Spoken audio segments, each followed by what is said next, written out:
सारे मास्टर मेहरारू बतावा भैया एक बात आप लोगों से हम बता दें, जोड़ी भगवान साइते लोगों के बढ़िया लगावे लो।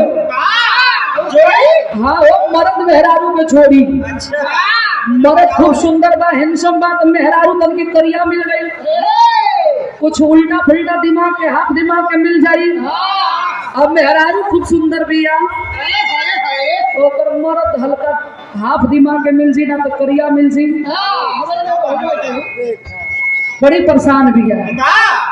मेहरारू जानत है कि हम उनके लायक ना है, लेकिन प्यार ओकर मर्द उतने से करता।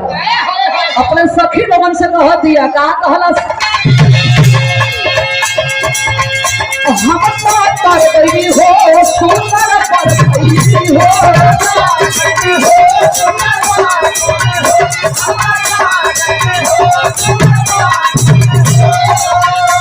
अपने गजल के प्यार में सावर गई हो,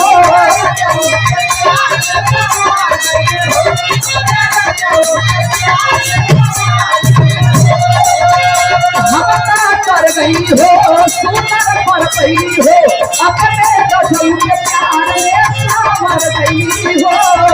ये खुशी रहे हमारे, ये खुशी रहे हमारे, सखिया हमारे, हाय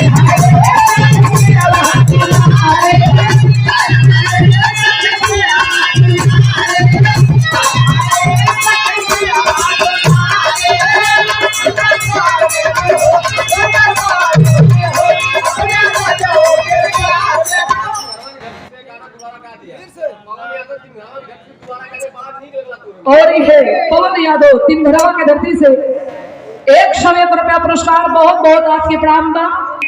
ऐसे के फिल्म सजा दी है रजपुर के धरती से, तो हाली हाली में आदमी कितना जल्दी जल्दी पार्टी और उनके बिटोर ली, तो ठंडी इतना बाटे।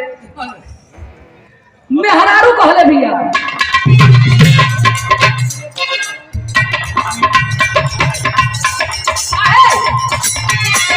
मेहरारू कहा भैया हम कर गई हो सुंदर पर गई हो,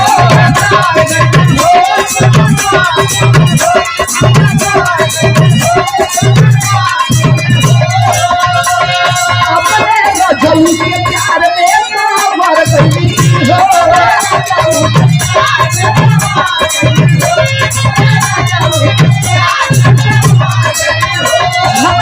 कर गई हो सुंदर पर गई हो, अपने गजल के प्यार में सावर गई हो।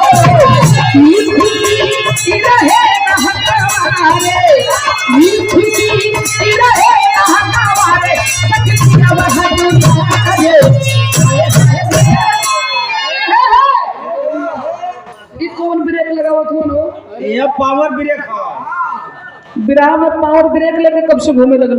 जब ले बजाव लगल तोरा में ए लोगन के सारा कहीं ढेर नहीं, तनी मनी हम हिला दे तनी, हां पूरा हिला दा की ठंडी है। हां और तो भैया पूरा मत हिला। आई सुना कहत हम के औरी तो गर्मी हो रही, बजावा गर्मी बतावत हम पर गई हो सुंदर पर गई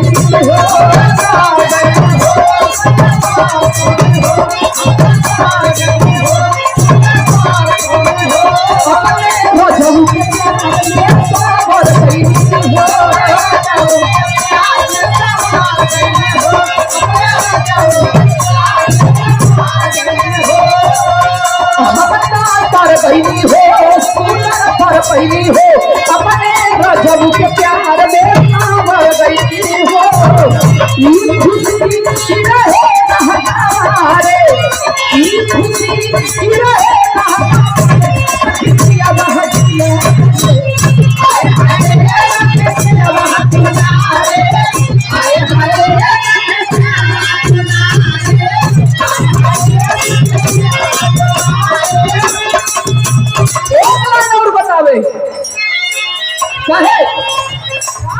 ऐसा पाती ही मिले मुश्किल से,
के झलक देखियो एक खड़ी पूर्वी होले एक खड़ी छपरहिया होले एक लंगड़ी छपरहिया होले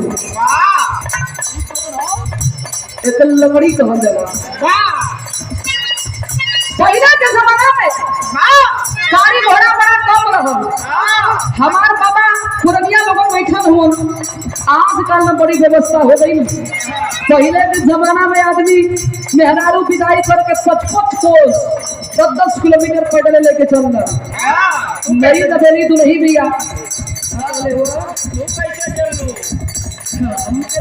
को बब्बा बतौले रहे लेकिन यही खंडिया में बेचारी मर गई तू है ही कुल बतावत रहो कहे का कहे